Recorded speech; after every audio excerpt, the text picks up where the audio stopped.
Bon, alors l'idée c'est que je te partage un petit peu les choses un peu plus en profondeur, disons. C'est-à-dire que là j'ai monté le mur sans trop te montrer. Le pignon là, donc ça c'était le pignon ouest.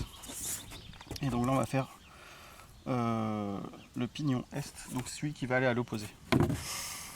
Mon débit est déjà fait de ce matin, comme je t'ai montré. Donc là, du coup, le deuxième pignon, on va le construire sur le premier. On va se poser exactement sur celui-là. Et on va s'aligner dessus, tout simplement parce qu'il fait exactement la même dimension. Et du coup, ça va nous faciliter la tâche. Le seul truc qui va être peut-être un peu chiant, c'est que nos montants ne sont pas parfaitement alignés. Donc voilà. Et c'est aussi que notre pignon est, il va pas être comme ça, mais il va être comme ça. Il faut qu'on prenne en compte le fait qu'on le mette à l'envers. Donc voilà. Première chose à faire, c'est de prendre les lisses hautes et basses, de les ramener et de les tracer. Donc le plan, je vais le laisser à l'envers exprès pour ne pas me gourer sur mes côtes.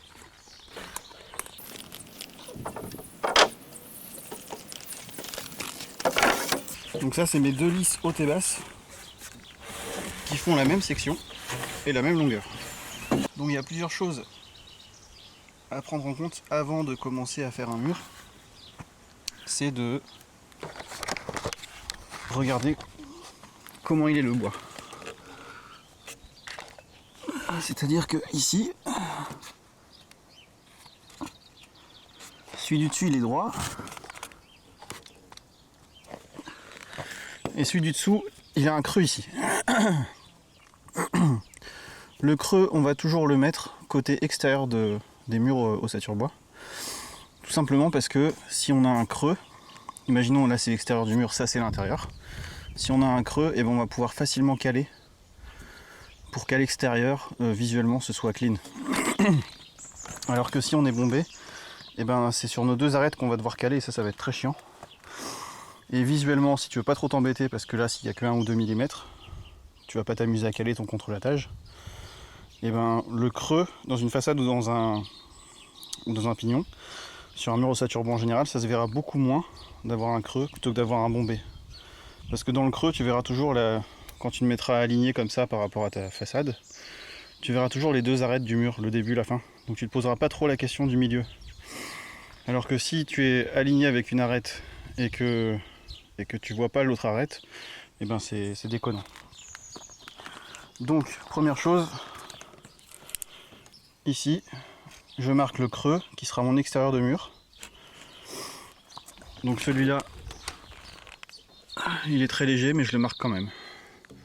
Donc tu vois, quand on regarde comme ça, on voit qu'il y a un léger creux. Donc ça va être mon extérieur de mur.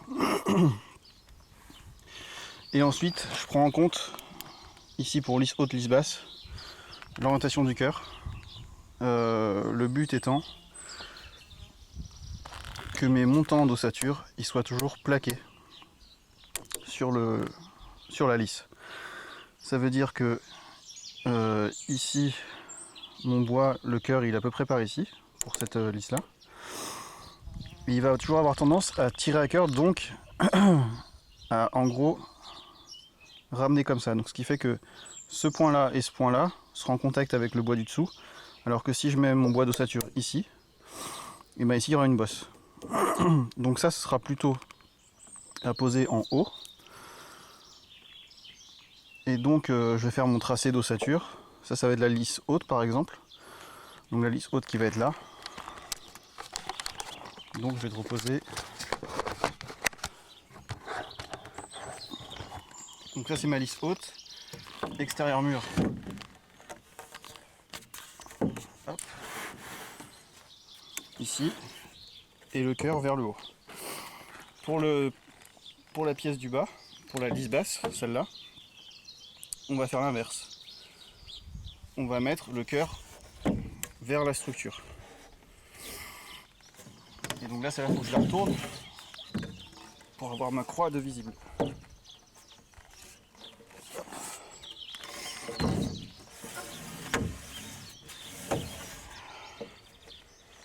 Voilà.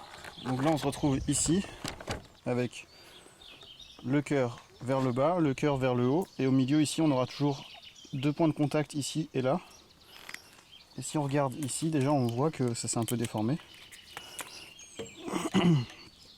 On voit qu'il y a un léger creux là. Tu vois ici? Léger. Donc en fait il va toujours avoir tendance à travailler dans ce sens là. Donc on fait avec le bois qu'on a.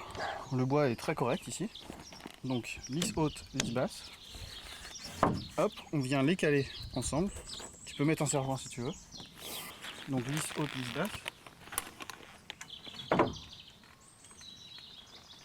On vient bien les mettre bout à bout.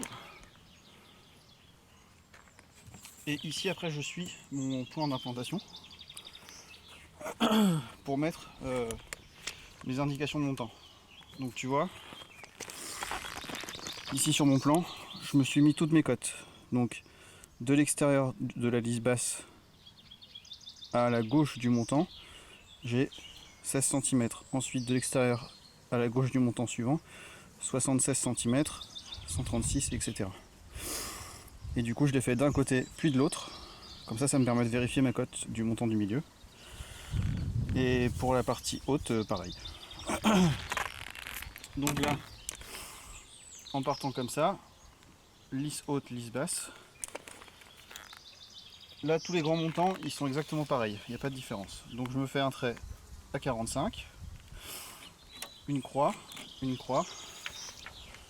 un trait à 16 cm, avec la croix à gauche du trait, un trait à 76 cm,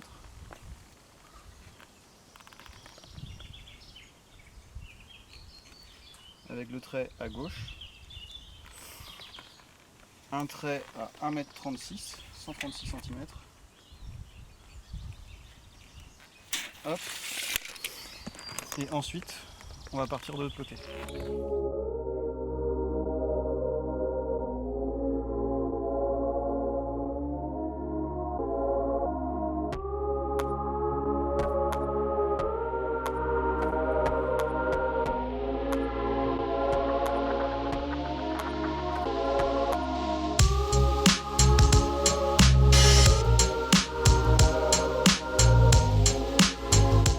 Donc on fait le tour vite fait.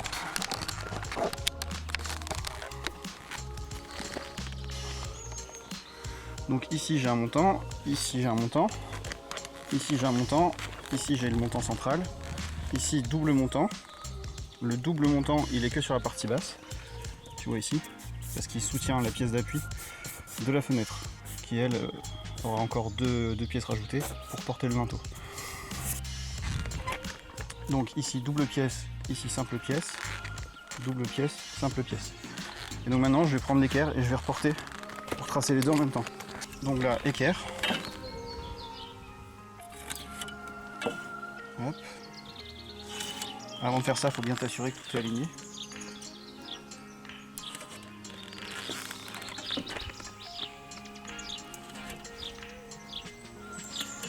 Voilà. Et donc une fois que ça c'est fait, ça c'est ma lisse basse. Donc la lisse basse, tu viens la basculer comme ça. Ça c'est ma lisse haute, donc ça va être en surface ici.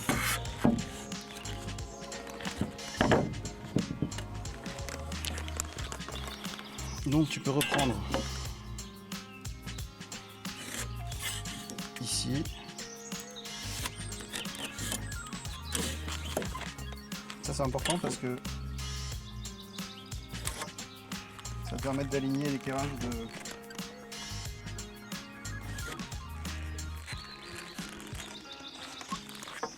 de tes montants par rapport à tes lisses.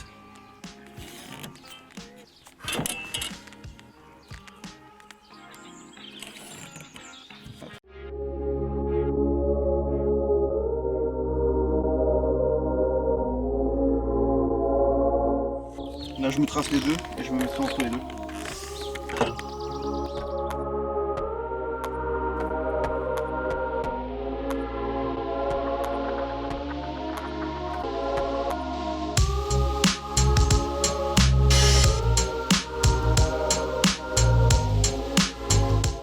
Voilà. Donc là on a notre ossature qui est tracée. Donc on a lisse basse, lisse haute ici. Et on va pouvoir, par rapport à cette lisse haute, la remettre propre. Ici, mettre la lisse basse là-bas, alignée avec l'autre. Hop.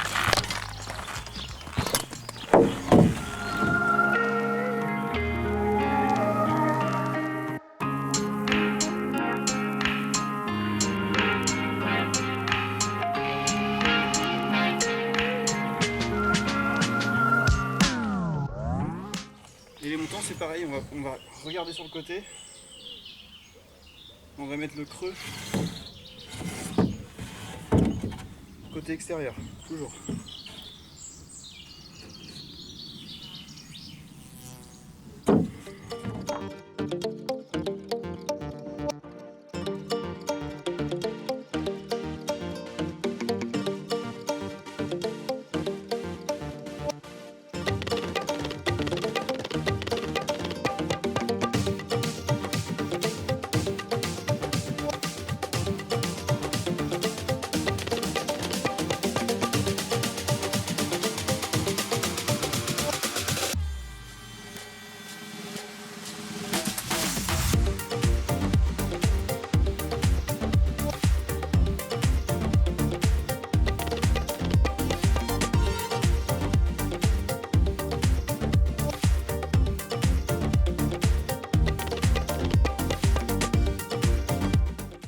Pour ce qui est de la structure d'en dessous, elle est d'équerre puisque tu vois sur mon plan, j'avais noté 4,73 m, c'est mes diagonales, et pour qu'un rectangle soit rectangle et donc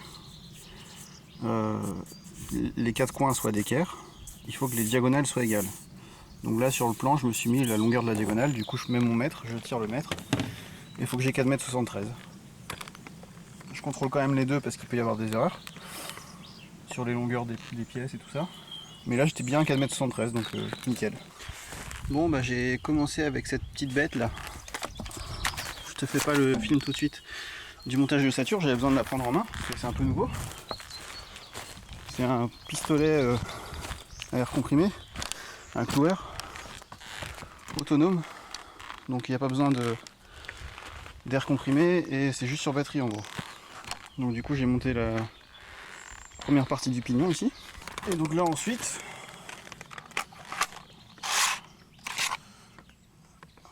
pour de l'ossature je mets de la pointe de 90.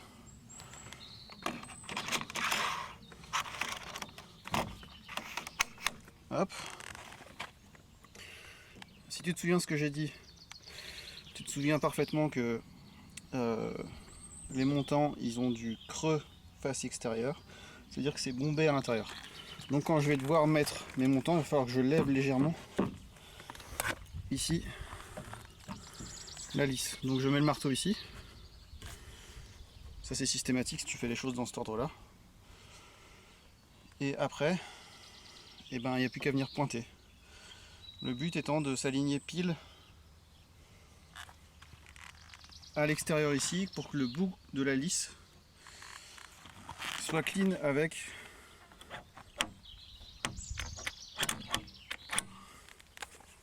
il s'est éteint. Hop. Tac. Donc maintenant il y en a une de mise. Ça tient tout seul.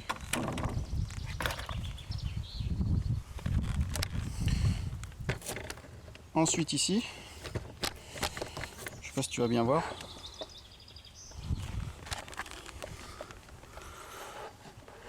Je m'assure que c'est bien à fleur partout.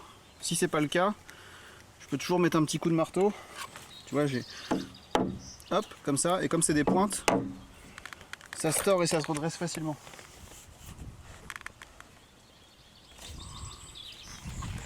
Voilà.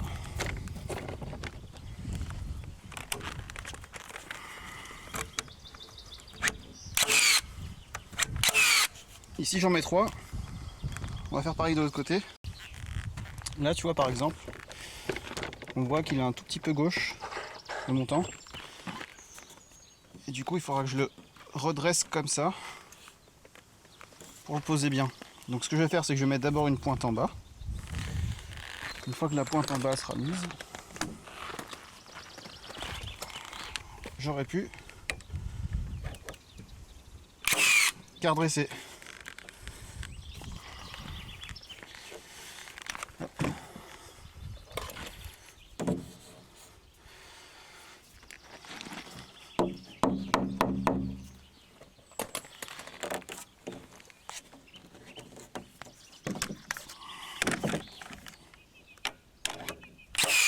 Tac.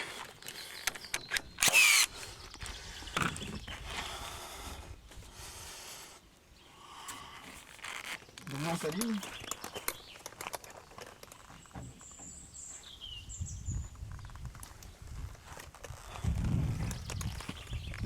Et normalement on est tout bon pour le reste. Alors comme je te disais, le souci ça peut être de pouvoir poser les montants par-dessus après. Donc du coup je viens mettre une pièce de bois 245 qui vient se poser dessus.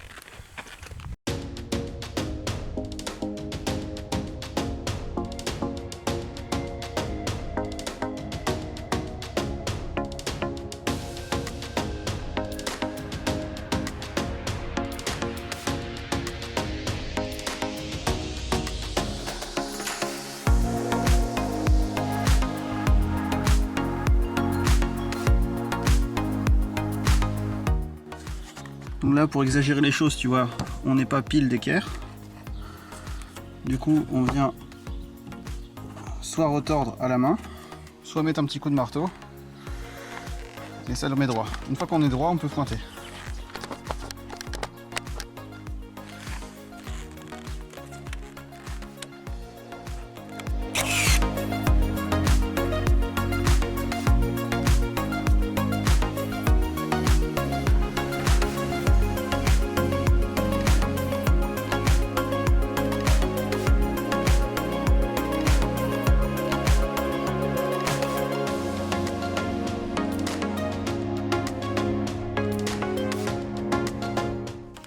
En rafale, du coup, tu appuies sur la gâchette et tu percutes. Hop.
Voilà,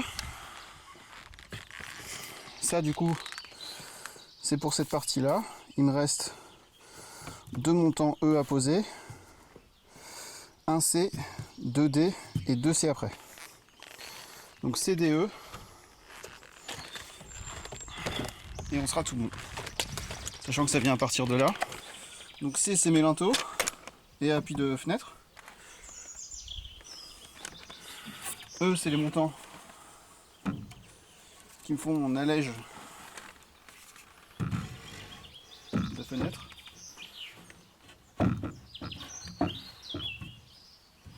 Hop.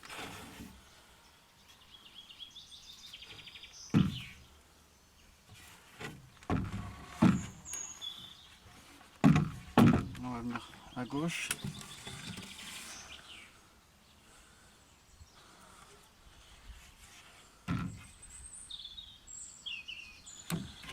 À droite.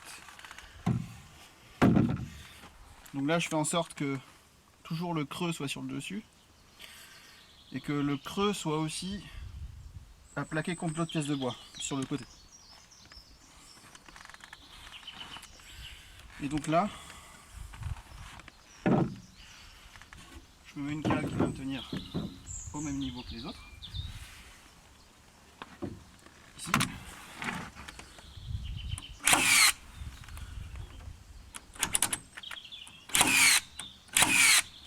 Hop. Et après,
bon, tu vois, il fait bien chaud.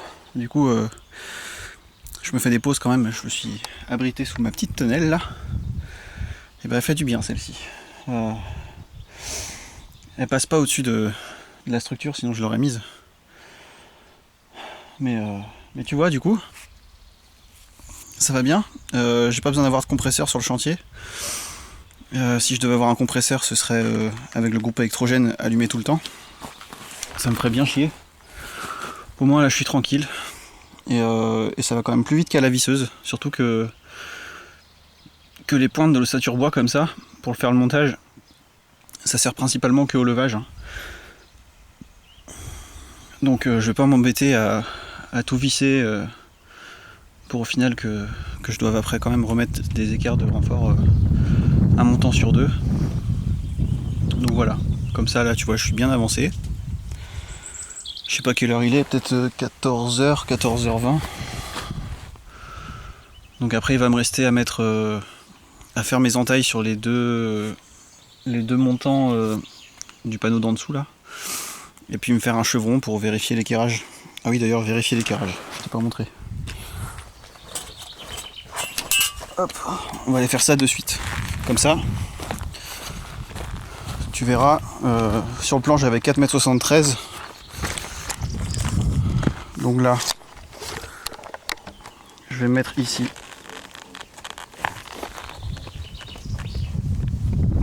Aligné à l'autre ossature.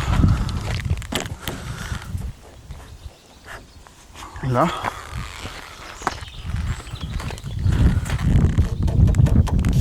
Tac. Ici aussi, comme il n'y a pas de diagonale de posée encore. Tout ça, ça bouge. Et donc maintenant, on va se mettre ici dans l'angle. Il faut que je voyage jusqu'à ici. Et là, il faudrait que j'ai 4,73 m, 472,5. Ce qui veut dire que normalement, ici, je devrais avoir 473,5.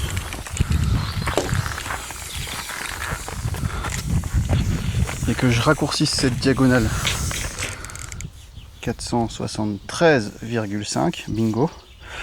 Donc il faut que je raccourcisse cette diagonale de 5 mm. Et pour ça, ça veut dire ramener le coin de l'ossature là-bas vers la gauche. Ou alors tirer ici tout simplement. Ça veut dire que les deux, il faut que je les bouge.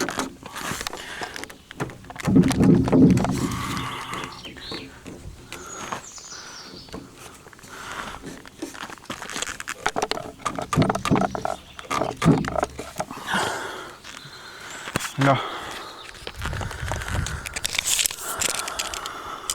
Donc la charpente, c'est aussi un métier de précision, tu vois.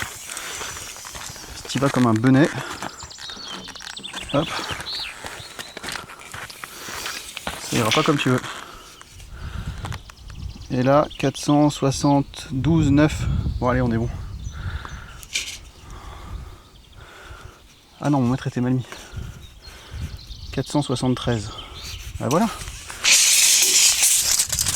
Une fois que je suis bon comme ça ça va être ma face extérieure. Et ben je vais mettre un chevron qui va me servir de chevron de toiture après. Je vais le mettre en biais. Parce qu'ici c'est un peu particulier, le contreventement il se fera par l'intérieur avec du fer-macelle. Donc comme on contrevente à l'intérieur, et ben on fait un contreventement extérieur provisoire. Et pour ça on a deux solutions. Alors soit tu peux le faire en provisoire, soit tu le fais en définitif. La solution, c'est d'utiliser du feuillard métallique. Et donc le feuillard, tu le mets en croix sur l'extérieur. Et ce feuillard là, il travaille à la traction. Ça veut dire que tu es obligé de faire une croix dans ton pan de bois. Si tu fais qu'une diagonale, et ben c'est comme un câble en fait. Il va pouvoir se détendre dans un sens et il tiendra la traction dans l'autre. Donc voilà, soit ça, qui peut rester après. Idéalement, il faudrait entailler même les montants pour le faire rentrer dans le bois. Comme ça, tu es tranquille. Que tu peux mettre en intérieur ou en extérieur. Mais moi, je vais mettre un chevron. Hop, tu vois, on va prendre le chevron comme ça. L'avantage, c'est que le chevron, je vais le laisser dépasser. Oh, attends, faut pas que je bille mon camion. Ce serait quand même trop con.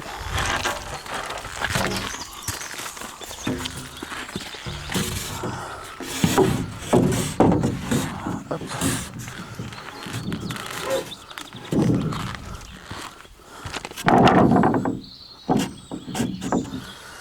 Et donc là, tu vois, pof, pof, pof, de la vis de partout. Ce qui dépasse là-haut, on s'en fout. Et idéalement, faut pas le faire dépasser non plus en bas. Comme ça, si on a à rentrer un peu la structure, on n'est pas emmerdé. Donc voilà, là tu visses maintenant que tu es d'équerre.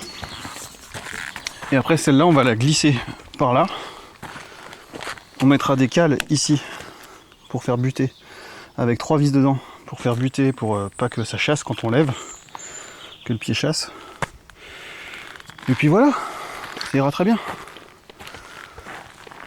Le truc maintenant, c'est que je vais me retrouver moi coincé dans mon travail parce que il manque quelques montants d'ossature, donc je vais pouvoir faire ce que je veux, ce que je peux avec ce qui me reste.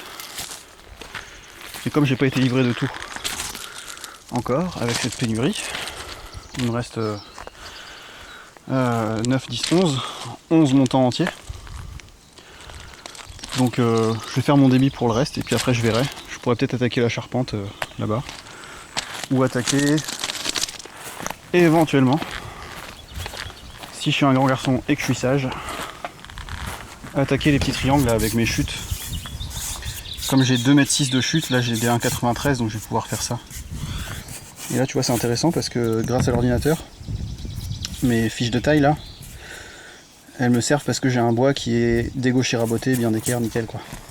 Donc avec ça, je peux mettre mes angles sur ma radiale et puis tout tailler. Bon, sachant que là le 38 degrés, c'est pas l'angle réglage machine, c'est l'angle angle de bec, on pourrait appeler ça. Donc c'est le bois qui reste. Mais moi il faudrait que je règle à 62 degrés. Donc là tu vois je vais être emmerdé avec la machine. Du coup je la mettrai à champ, je mettrai une cale à 45 et puis ça ira bien. Ah, voilà, voilà. Ah non, je dis des conneries, 52 degrés. Donc 52 degrés, je peux avec ma machine. 52 plus 38, ça fait 90. Voilà.